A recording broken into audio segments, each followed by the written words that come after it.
안녕하세요. 바림소리입니다. 프란츠 카프카의 변신 2상.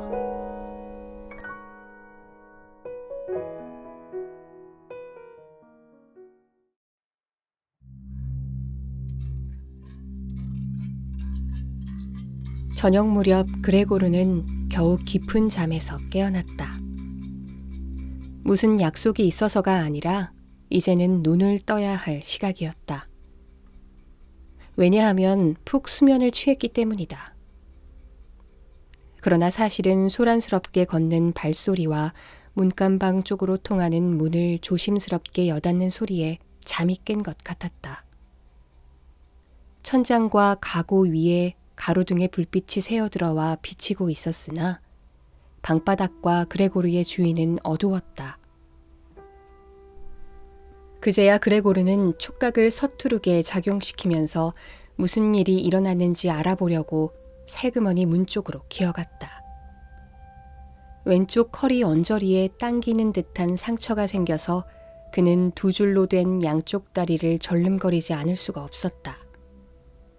게다가 아침의 소란으로 한쪽 다리에 심하게 부상을 입었다.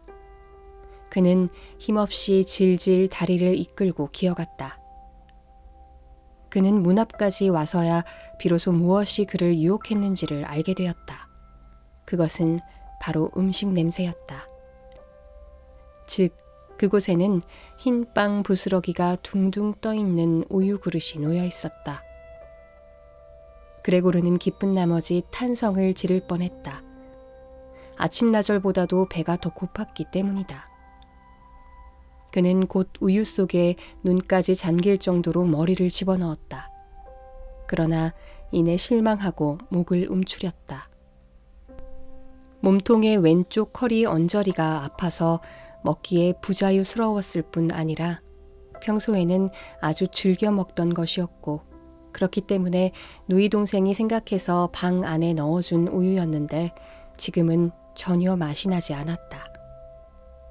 그는 온몸에 소름이 끼치는 것 같아서 음식을 밀치고 방 한가운데로 기어서 왔다. 문틈으로 내다보니 거실에 가스등이 훤히 밝혀져 있었다.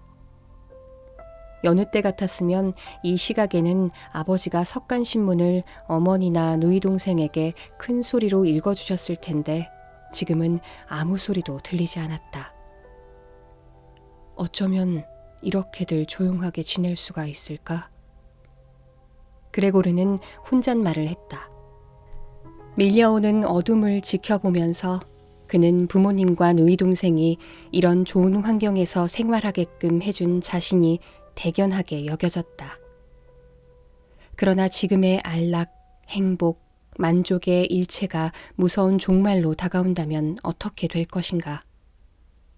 이런 환상을 떨쳐버리기 위해서 차라리 몸이라도 움직여보는 것이 낫겠다고 생각한 그레고르는 이리저리 방 안을 기어다녔다. 시간이 흐르자 옆쪽 문이 한 번, 맞은편 문이 한 번 열렸다가 닫혔다. 누군가가 뭔가를 하기 위해 방을 기웃거리는 모양이지만 불안해서인지 망설이는 눈치였다. 그레고르는 문 옆에 몸을 바짝 밀착시키고 들어오기를 주저하고 있는 방문자를 어떻게 해서든지 방 안으로 들어오게 하든가 그것이 불가능하다면 최소한 상대가 누구인가를 알아내려고 했다. 그러나 문은 한참을 기다려도 더 이상 열리지 않았다. 문이란 문은 모조리 잠겨 있었던 오늘 아침에는 저마다 서로 그레고르의 방으로 들어오려고 했었는데 지금은 아무도 들어오려 하지 않았다. 더구나 문 하나는 이미 그레고르가 열었었고 다른 문들은 모두 낮 동안에 열렸을 것이 분명하다. 그리고 지금은 모든 자물쇠가 밖에서 채워져 있었다. 밤이 깊어 거실의 등불이 꺼졌을 때에야 비로소 그는 부모님과 누이 동생이 그때까지 자지 않고 있었음을 짐작할 수 있었다. 발끝으로 걸어서 가만히 멀어져 가는 세 사람의 발소리를 똑똑히 들었기 때문이다. 그렇다면 다음 날 아침까지는 아무도 그레고르의 방을 방문하지 않으리라. 그리하여 그레고르는 새벽녘까지의 남은 시간을 이용하여 앞으로의 생활에 대해 깊이 생각해 볼 작정이었다.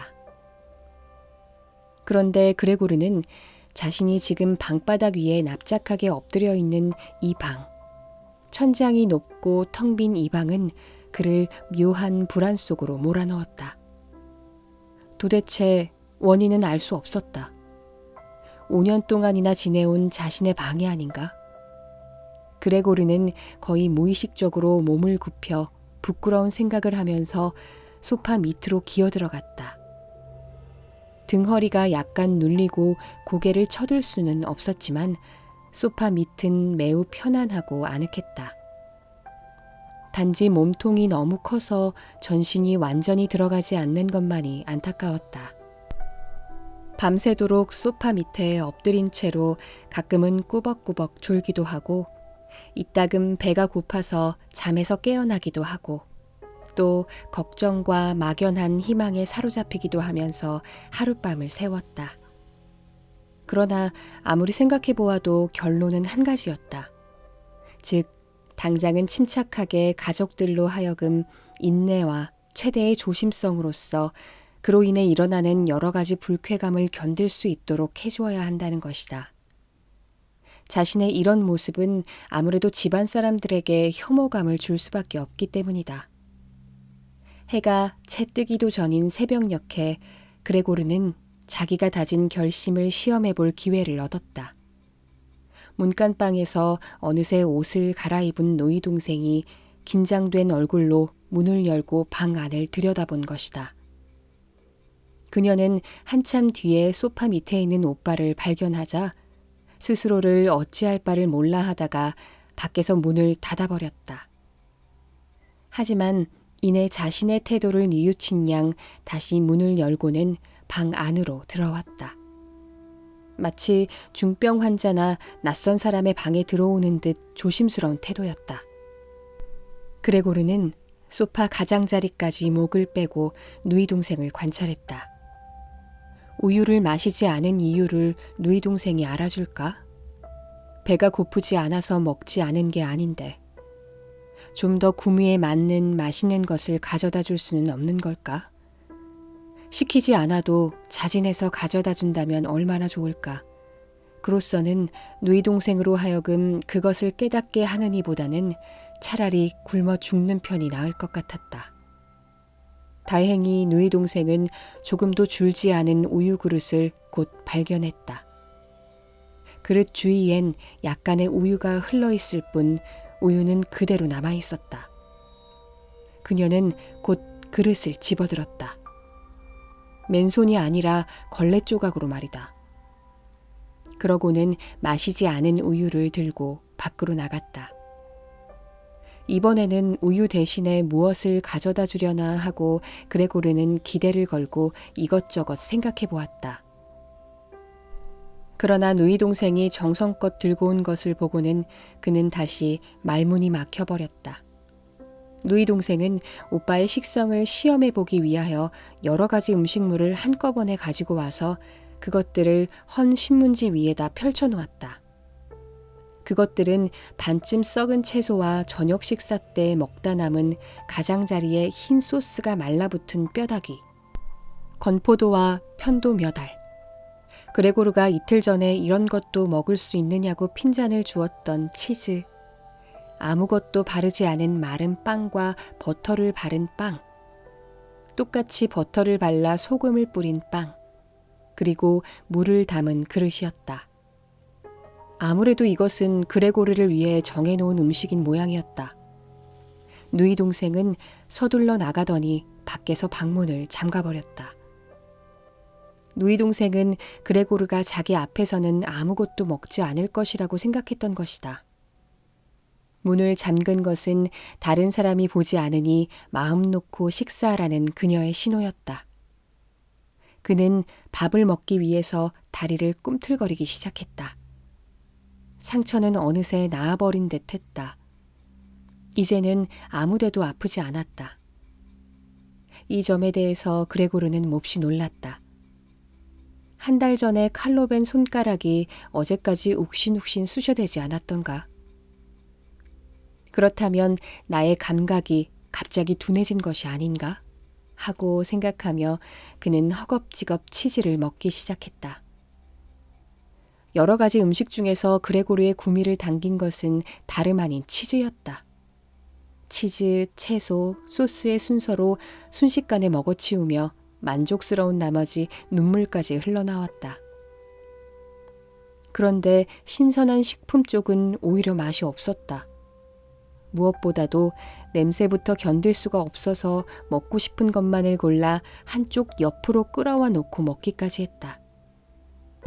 그가 음식을 다 먹어치운 후 원래의 자리로 돌아가 태평스럽게 뒹굴고 있는데 누이 동생이 천천히 열쇠를 돌리는 소리가 들려왔다.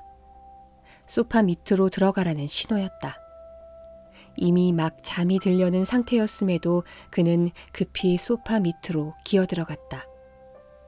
그런데 누이 동생이 방 안에 있는 동안에 그 짧은 시간조차 소파 밑에 들어가 있는 일이 그레고르로서는 쉽지 않은 고역이었다. 왜냐하면 음식을 잔뜩 먹었기 때문에 배가 불러 얕은 소파 밑은 갑갑해서 숨도 제대로 쉴 수 없을 지경이었기 때문이다. 누이 동생은 재빨리 모든 음식을 쓸어 통 속에 넣고는 나무 뚜껑을 닫은 후에 방을 나갔다. 그레고르는 숨이 막혀 질식할 듯한 상태에서 약간 튀어나온 눈으로 누이 동생의 모습을 바라보았다. 누이 동생이 등을 보이며 돌아서자마자 그레고르는 바로 소파 밑에서 기어나와 기지개를 켜며 편안한 자세가 되었다. 이런 식으로 매일의 식사가 그레고르에게 제공되었다. 아침 식사는 부모님과 하녀가 일어나기 전에, 점심 식사는 식구들의 식사가 모두 끝난 후에 주어졌다. 왜냐하면 점심 후에는 늘 부모님은 잠시 동안 낮잠을 잤고 하녀는 누이 동생의 심부름으로 시장을 보러 외출하기 때문이었다.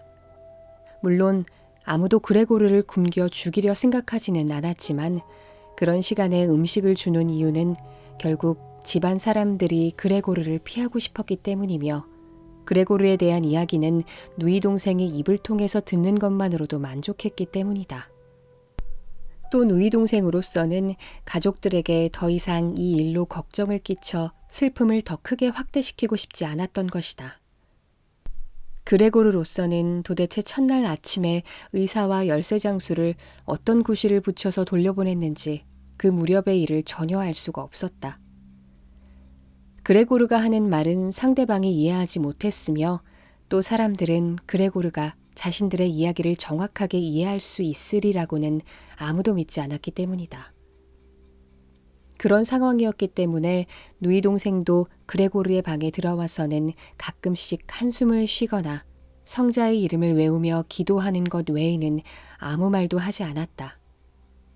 따라서 그레고르도 그것을 듣는 것으로 만족할 수밖에 없었다. 그레고르는 가족과 격리된 순간부터 외로움을 느꼈다. 조금이라도 사람의 목소리가 들리면 그는 곧 문 옆으로 기어가서는 몸을 문에다 바짝 붙였다.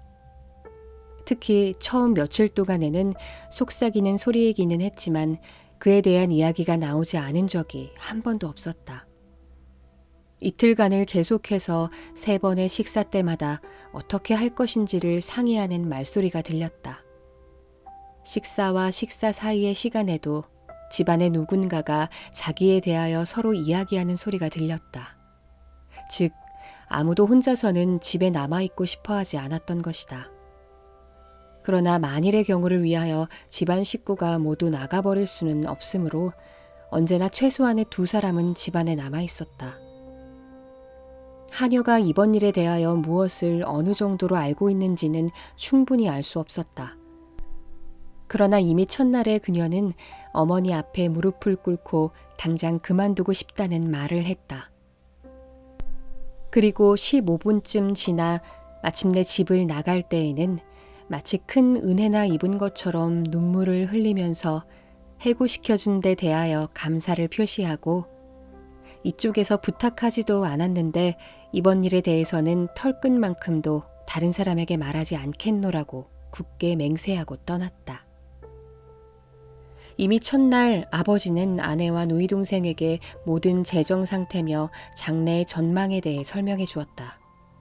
그는 이따금 작은 금고에서 문서나 장부 같은 것을 들고 나왔는데 이 금고는 5년 전 그의 사업이 파산했을 때 겨우 건져낸 것이었다. 복잡한 자물쇠를 열고 필요한 것을 찾은 후에 다시 잠그는 소리가 들려왔다. 부친의 이러한 설명은 어떤 점에서는 그레고르가 감금 생활을 시작한 이래로 그의 마음을 위로해주는 최초의 것이었다. 이제까지 그는 부친이 파산했기 때문에 빈털터리가 되어버렸다고만 믿고 있었다. 부친은 최소한 그레고르에게 그 반대의 말은 하지 않았던 것이다. 또 그레고르 쪽에서도 거기에 대해서 부친에게 물어본 적이 없었다.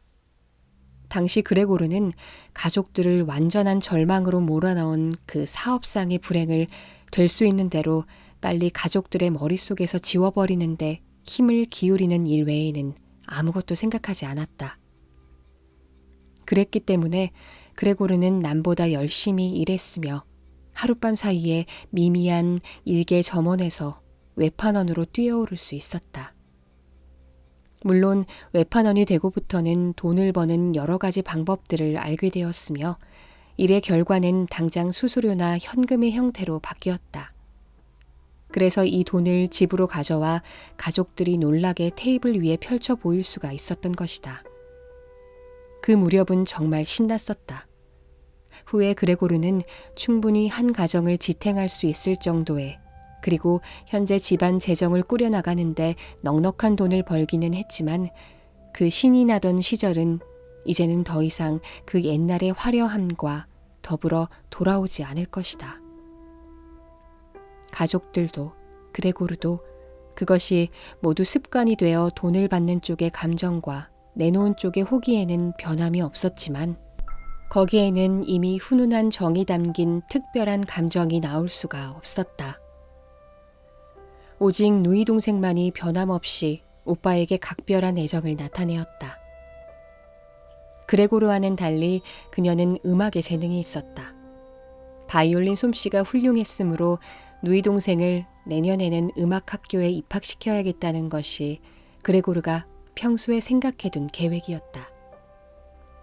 부모님은 그런 순진한 대화를 듣기만 해도 인상을 찌푸리곤 했다. 그러나 그레고르는 이 계획을 빈틈없이 세워놓고 크리스마스 이브에는 그것을 엄숙하게 발표하려고 마음먹고 있었다. 그레고르는 꿋꿋이 일어서서 몸을 문에 기댄 채 귀를 기울이고 있는 동안에도 현재로서는 생각해보았자 아무 소용이 없는 그런 일들을 문득문득 생각했다. 때로는 엿듣기 위해 귀를 기울이고 있는 동안 온몸에 허기가 져서 무의식 중에 머리를 문에 부딪히는 일도 있었다. 그럴 때면 급히 문을 꼭 붙들었다. 왜냐하면 그러한 아주 작은 소리까지도 옆방 사람들의 귀에 들어갈 경우에는 모두가 말을 멈춰버리기 때문이다. 그레고르는 그들의 대화를 거의 모두 엿들었다. 왜냐하면 아버지는 자신의 말을 누누이 반복하는 버릇이 있었기 때문이다. 그것은 아버지로서도 이미 오랜 세월 동안 그런 이야기를 꺼내지 않은 데다가 또 이야기를 듣는 어머니도 단번에 상대방의 말을 이해하는 법이 없었기 때문이다. 아버지의 설명을 엿듣고 그레고르가 분명하게 안 사실은 여러 가지로 타격을 받았음에도 옛날의 재산이 아직도 조금 남아있으며 그동안에 전혀 쓰지 않고 남에게 빌려준 돈이 적지만 어느 정도 이자가 불어났다는 것이다. 게다가 매월 그레고르가 집에다 가져온 돈도 전부 소비된 것이 아니었고 열심히 저축을 해서 약간의 돈이 모여져 있다는 것이다. 그레고르는 문 뒤에서 열심히 고개를 끄덕이며 이 뜻하지 않은 조심성과 근검절약을 기뻐했다. 옛날에 이러한 여유 있는 돈이 있었다면 부친의 부채를 모두 갚아버리고 홀가분하게 그 직장을 그만둘 수도 있었겠지만 지금에 와서 생각하면 부친이 취한 옳은 행동이 집안에 행운을 가져왔다는 것은 의심할 여지가 없었다. 돈이 좀 있긴 하지만 그 정도의 적은 이자로 한 집안의 생활을 꾸려나가는 것은 힘든 일일 것이다. 아마도 그 정도의 돈으로는 1년이나 겨우 2년 정도 연명할 수 있을 것이다. 결국 그것은 손을 대서는 안 될 돈이었고 만일의 경우를 대비하여 남겨두어야 할 정도의 금액에 지나지 않았다. 생활비는 다른 방법으로 벌어야만 된다. 그런데 아버지는 건강하기는 했지만 나이가 많은 데다가 5년 동안이나 아무런 일도 하지 않고 지내왔기 때문에 일을 할 자신감을 상실하고 있었다. 더욱이 고생만 하고 전혀 보람이 없었던 그의 평생에서 처음으로 얻은 휴가라고 할 수 있는 이 5년 동안에 완전히 살이 쪄버려서 몸조차 자유로이 움직일 수 없는 상태였다. 그렇다면 어머니가 일을 해야 되는데 어머니는 심한 천식을 앓고 있어서 항상 창문을 열어놓고 소파 위에서 지내야 하는 형편이 아닌가. 그러면 남는 것은 누이 동생인데 이제 겨우 17살의 소녀로서 지금까지의 생활이라야 몸치장이나 하고 잠만 자고 고작해야 부엌 심부름이나 하고 돈이 들지 않는 구경이나 다니고 무엇보다도 바이올린을 켜는 일이나 하면서 지금까지 지내온 어린아이가 아닌가. 이 어린 누이 동생이 어찌 한 집안을 떠맡을 수가 있겠는가. 옆방에서의 대화가 여기까지 나오면 언제나 그레고르는 문에서 떠나 바로 옆에 있는 싸늘한 가죽 소파 위에다 몸을 내던졌다. 수치심과 슬픔 때문에 몸이 달아올랐기 때문이다. 그레고르는 가죽 소파 위에서 꼼짝하지 않고 소파에 씌워진 가죽을 쥐어뜯는 일이 잦아졌다. 그런가 하면 때로는 힘든 줄도 모르고 의자를 창가로 밀고 가서 창턱에 기어오르기도 했으며 어떤 때는 그냥 의자에 의지한 채 창에 기대어 예전에 창밖을 바라보면서 느꼈던 일종의 해방감을 막연하게 회상하기도 했다. 매일 그렇게 바라보고 있노라니 이제는 조금 떨어진 곳에 있는 것도 날이 갈수록 그 윤곽이 차츰 희미해져 갔다. 예전에는 아침 저녁으로 눈앞에 보이는 건너편 병원 건물이 보기 싫어서 견딜 수 없었는데 그 병원도 이제는 볼 수 없게 되었다. 자신이 한적하기는 하지만 그래도 도시 한복판인 샬롯테가에 살고 있다는 사실을 확실히 기억하지 못하고 있었다면 그는 창밖의 전망이 회색 하늘과 회색 대지가 분간되지 않은 채 뒤섞여 있는 황야라고 해도 별로 의심치 않았을 것이다. 주의력이 깊은 누이 동생은 단 2번 창가에 놓여 있었던 의자를 발견한 후 방 청소를 끝내면 항상 창가에 그 자리에다 의자를 갖다 놓았다. 뿐만 아니라 그 이후로는 안쪽 창문까지 열어놓았다. 만일 그레고르가 누이 동생과 이야기가 통해서 그런 모든 것에 대해 감사를 표시할 수만 있었다면 누이 동생의 보살핌을 좀 더 편안한 기분으로 받아들일 수도 있었을 것이다. 그러나 그것이 불가능했기 때문에 그의 마음은 더욱 괴로웠다. 그레고르는 누이 동생이 방 안에 있는 동안에는 항상 소파 밑에서 움츠러 있어야 했다. 그러나 누이 동생을 충분히 이해할 수 있었다. 만일 누이 동생이 그레고르의 방에서 창문을 닫은 채로 일할 수만 있었다면 그는 이런 고통을 느끼지 않았을 것이다. 변신한 지 한 달쯤 지난 어느 날 그레고르는 꼿꼿이 선 채로 꼼짝도 하지 않고 조용히 창밖을 내다보고 있었다. 누이 동생은 그러한 그레고르의 모습을 보자 기겁을 했다. 누이 동생은 방 안으로 들어오지 않았을 뿐만 아니라 뒷걸음질을 치다가 문을 닫아버렸다. 모르는 사람이 보았다면 그레고르가 누이 동생이 들어오기를 기다리고 있다가 그녀에게 덤벼들려고 한 것이 아닌가 하는 생각을 해도 무리는 아니었을 것이다. 물론 그레고르는 곧바로 소파 밑으로 몸을 숨겼는데 다시 누이 동생이 찾아온 것은 정오 무렵이었다. 그녀는 평소보다 더욱 안절부절 못하고 불안스럽게 보였다. 누이 동생은 오빠의 몸 일부분만 보아도 도망치고 싶었지만 그것을 참고 있었다. 그것은 자기 자신을 굉장히 자제하고 있기 때문인 것으로 여겨졌다. 어느 날 그레고르는 그의 몸이 조금이라도 누이 동생의 눈에 띌까봐 이불을 등에 올려놓고 소파 위로 날랐다. 이 작업은 꼬박 4시간이 걸렸다. 그리고 그는 자신의 몸이 조금이라도 보이지 않게끔 또 설사 누이 동생이 몸을 구부린다 해도 보이지 않도록 이불을 잘 덮었다. 누이 동생이 이불이 불필요하다고 생각한다면 물론 치워버릴 수도 있다. 그러나 그레고르가 재미삼아 이런 식으로 몸을 드러내지 않는 것이 아니라는 것쯤은 누이 동생도 짐작할 것 같았다. 그가 이불을 약간 치켜들고 누이 동생이 이런 행동을 어떻게 생각하고 있는가를 엿보았을 때 누이 동생의 눈에는 마치 감사하는 듯한 미소마저 감돌았다. 처음 2주일이 지나는 동안 부모님은 그의 방에 들어가기를 꺼려했다. 예전에 부모님은 누이 동생에게 자주 화를 냈었는데 그것은 누이 동생을 탐탁지 않은 딸 자식 정도로만 여겨왔기 때문이다. 그러나 이제는 누이 동생의 행동을 고마워하고 있다는 것을 그들의 대화에서 짐작할 수 있었다. 그레고르는 한낮에는 되도록 창가에 가지 않았다. 부모님의 상심을 염려해서였다. 넓지 않은 방을 돌아다녀 보았자 겨우 3제곱미터 넓이밖에 되지 않아 별 흥미가 없었다. 쥐죽은 듯이 지내는 것은 밥만으로도 충분했으며 음식을 먹는 일도 요즘에 와서는 그다지 내키지 않았다.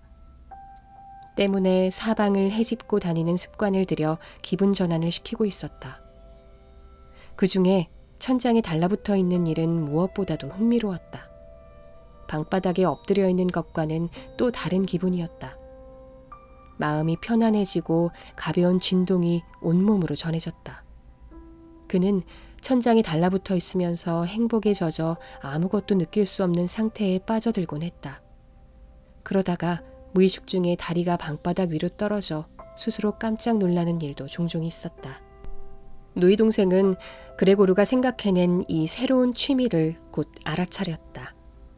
그레고르는 벽이나 천장을 기어다니면서 여기저기 찐득찐득한 점액 자국을 남겼던 것이다.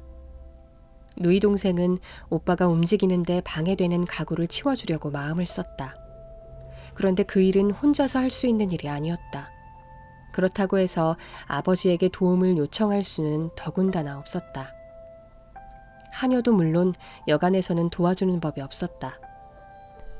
왜냐하면 이 16살쯤 되는 하녀는 옛날에 하녀가 그만둔 이후로 끈질기게 잘 참아주었지만 부엌문을 항상 닫아놓고 여간에서 여는 일이 없었다.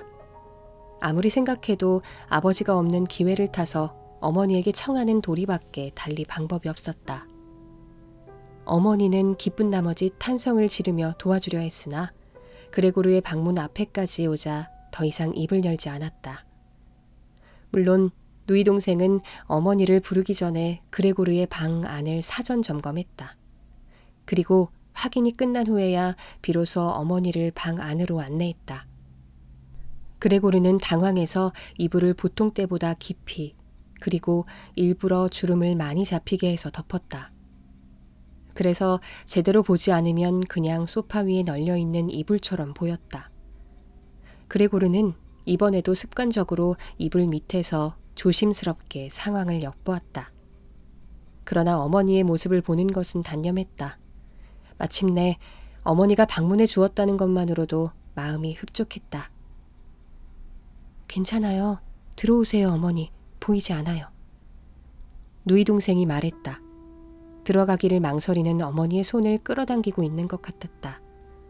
얼마 후 그레고르의 귀에는 연약한 두 여인이 꽤 낡고 무거운 옷장을 힘겹게 옮기는 소리가 들려왔다.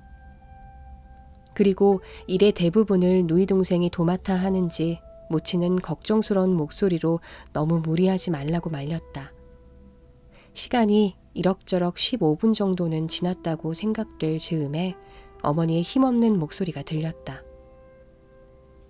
아무래도 이것은 그대로 두는 것이 낫지 않겠니? 너무 크고 무거워서 아버지가 돌아오시기 전에 옮길 수 없을 것 같구나. 그렇다고 이 큰 것을 그냥 방 한가운데에다 방치해두면 그레고르가 다니는데 방해가 될 테고, 더구나 가구를 치워버리는 것을 그레고르가 좋아할지 우리로서는 알 수가 없지 않니. 차라리 전처럼 두는 편이 그레고르를 위하는 것이 아니냔 말이야. 가구가 없으니 방 안이 온통 텅 비어서 나로서는 허전한 기분이 드는구나. 그레고르가 오랫동안 이 방에서 지내왔으니 갑자기 모든 것을 바꿔버리면 아무래도 버림받은 기분이 들지 않을까? 게다가 이런 짓을 한다는 것은... 어머니는 여린 목소리로 말했다. 처음부터 어머니는 조용히 누이 동생의 귓가에 바짝 다가가 말했다. 그레고르가 어디에 숨어 있는지 정확하게 알 수는 없었지만 하여튼 자신의 목소리가 그에게 들리게 하고 싶지 않다는 태도였다. 그녀는 설마 그레고르가 사람의 말을 이해하리라고는 도저히 생각할 수가 없었다. 가구를 없애버린다면 마치 우리가 그 아이의 회복을 아주 단념해버리고 더 이상 그 아이에 대하여 신경을 쓰지 않는 것처럼 보이지 않겠니? 나는 그런 생각이 든다. 방 모양을 옛날과 똑같이 놓아두어야 그 아이가 회복되었을 때라도 자신의 방이 하나도 변하지 않은 것을 보고 그만큼 쉽게 그동안의 일을 잊을 수가 있을 것 같구나. 어머니의 말을 엿듣는 동안 그레고르는 깨달았다. 사람들과 어울릴 수 없고 더구나 단조로운 2달 동안의 생활이 아무래도 자신의 머리를 돌아버리게 한 것이 아닌가 하고, 제정신이라면 선조로부터 물려받은 가구가 놓여있는 정든 방을 텅 빈 동굴로 만들어버리려는 생각을 감히 할 수 있겠는가 말이다. 가구가 없으면 물론 구석구석을 마음대로 기어다닐 수는 있겠지만 그와 동시에 옛날에 그의 삶은 순식간에 잊어버리게 되리라. 게다가 지금도 거의 잊어가고 있지 않은가? 지금은 어머니의 목소리를 오래간만에 들었기 때문에 잠시나마 자신의 본 모습으로 되돌아온 것이 아닐까? 어머니의 말씀처럼 이 방에서 아무것도 치워져서는 안 된다. 모든 것을 그대로 두어야만 된다. 가구가 기어다니는데 불편을 준다 할지라도 자신으로서는 해가 된다기보다는 차라리 큰 이익이 되는 것이다. 그러나 불행히도 누이 동생의 의견은 달랐다. 누이 동생은 그레고르에 대해서만은 부모님보다는 훨씬 사정을 잘 아는 처지였다. 애당초 누이 동생의 생각은 옷장과 책상만을 치우는 것이었으나 막상 어머니의 충고를 듣자 생각이 달라져 반드시 있어야 할 소파를 제외하곤 모든 가구를 치워버리자고 고집을 부리기 시작했다. 누이 동생이 이와 같은 고집을 부리게 된 것은 물론 어린 소녀다운 반항심이나 최근에 겪게 된 불의에 쓰라린 괴로움 때문에 생긴 탓만은 아니었다. 실제적으로 그녀는 오빠에게 넓은 공간이 필요하며 그렇기 때문에 방 안의 가구들은 없는 편이 낫다는 것을 생각하고 있었다. 그녀의 주장에는 또한 그 나이 또래의 소녀에게서 흔히 볼 수 있는 맹목적인 고집스러움도 작용했다. 이러한 정열은 언제나 자신을 충족시킬 수 있는 기회를 찾게 되는데 그 심리가 지금 그레텔을 유혹해서 그레고르의 처지를 더욱 비참하게 만들고 있었다. 지금 그레텔은 한층 더 열심히 그를 위해서 봉사하겠다는 열정에 사로잡혀 있을 뿐 아니라 그 유혹에 빠져 있었던 것이다. 사방에 아무것도 없는 텅 빈 방에 그레고르가 혼자 남게 되면 그레텔 이외에는 누구도 들어오지 않으려 하지 않겠는가. 이런 이유에서 누이 동생은 결코 자신의 결심한 바를 되돌리지 않았다.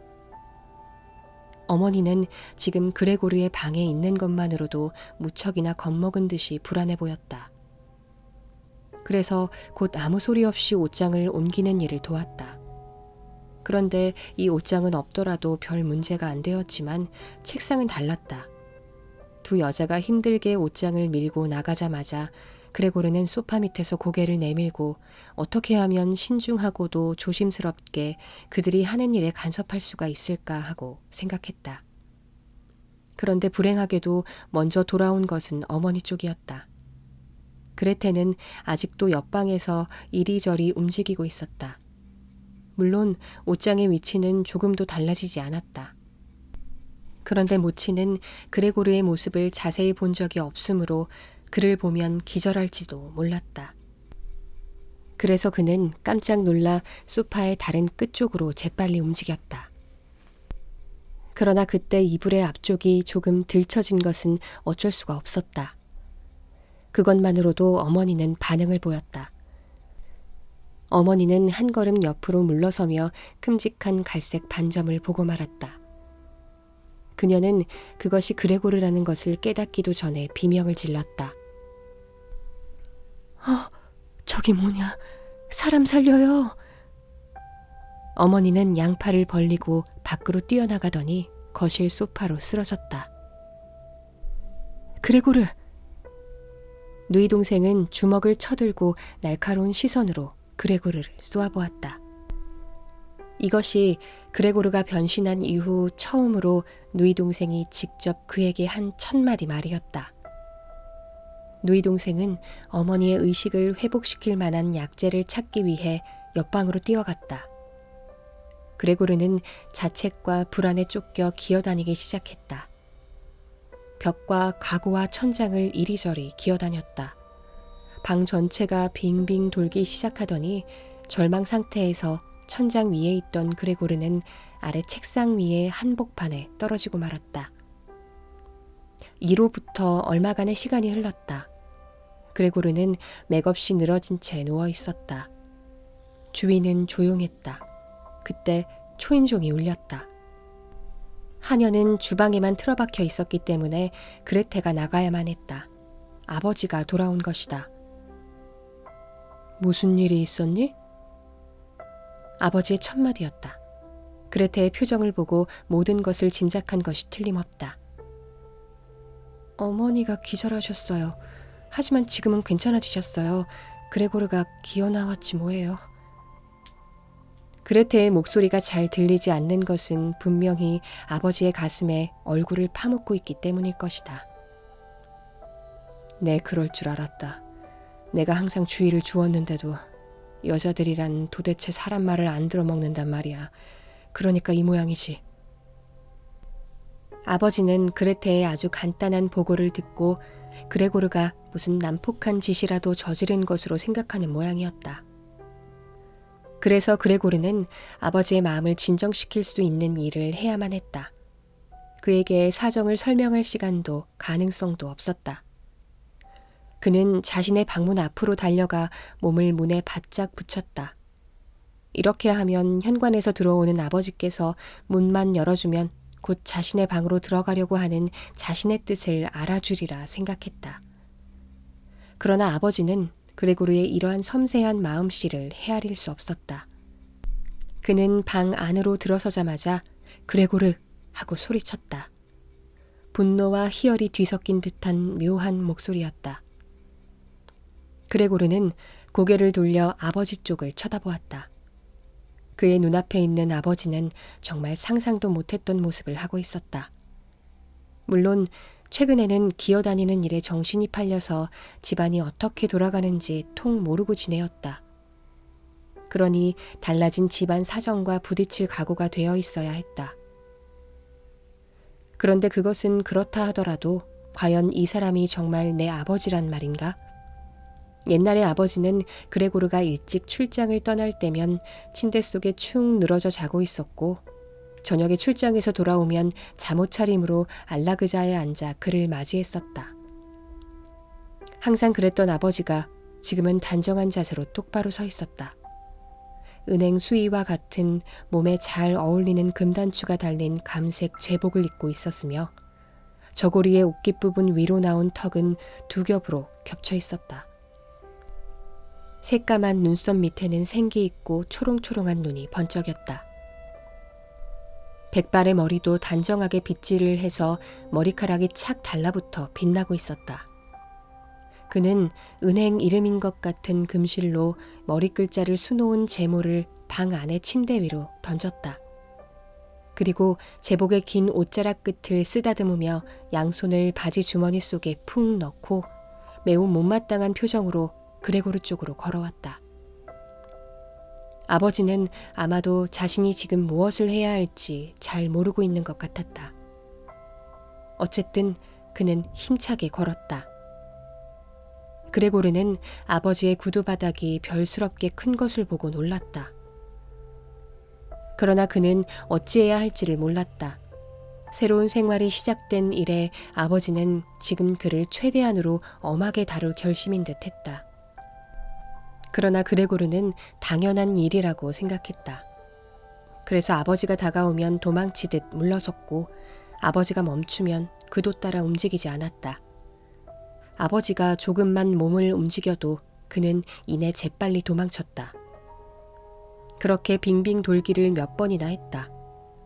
아버지의 동작은 해치려는 것처럼 보이지는 않았다. 벽이나 천장으로 도망친다면 아버지가 좋아하지 않으리라 생각했기 때문에 그레고르는 일단 마룻바닥에 가만히 있기로 했다.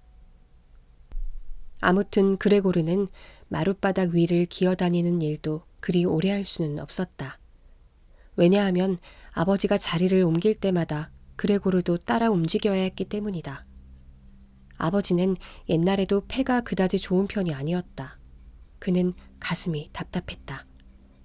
이렇게 힘을 다해 비틀거리며 옮겨 다니다 보니 피곤해서 눈을 거의 뜰 수 없을 지경이었다. 아무리 생각해봐도 마룻바닥 위를 기어서 도망치는 일 외에는 다른 방법이 떠오르지 않았다. 자유롭게 벽을 기어오를 수도 있었지만 그는 그런 사실마저도 생각해낼 수 없었다. 게다가 벽면에는 정성을 들여 조각한 가구류 때문에 군데군데 뾰족하게 튀어나온 곳이 많았다. 바로 그때 그의 옆으로 무엇인가가 날아오더니 그의 앞으로 굴러갔다. 그것은 사과였다. 연이어 두 번째 사과가 날아왔다. 그레고르는 놀란 나머지 그 자리에 멈춰섰다. 더 이상 기어서 도망쳐봤자 이제는 헛일이었다. 아버지는 폭격을 가할 결의를 굳히고 있었기 때문이다. 찬장 위에서 사과를 꺼내 주머니에다 가득 넣고는 마치 전기장치로 조종되는 기계처럼 마룻바닥 위로 굴리는 것이었다. 슬쩍 던진 사과 한 개가 그의 등을 스쳤다. 이어서 날아온 사과 한 개가 등 위에 정통으로 박혔다. 갑작스럽게 닥친 아픔을 잠시라도 잊어버리기라도 하려는 듯이 그레고르는 다시 기어 도망치려고 했다. 그러나 이내 심한 통증을 느끼고 그 자리에 힘없이 쓰러졌다. 힘없이 감기는 눈으로 그는 자신의 방문이 열리는 것을 겨우 볼 수가 있었다. 누이 동생의 뒤에서 어머니가 무슨 말인지를 외치며 달려나왔다. 그러나 그때 이미 그레고르의 눈은 감겨진 상태였다. 어머니는 아버지를 붙잡고 그레고르의 목숨을 살려달라고 애원하며 흐느꼈다.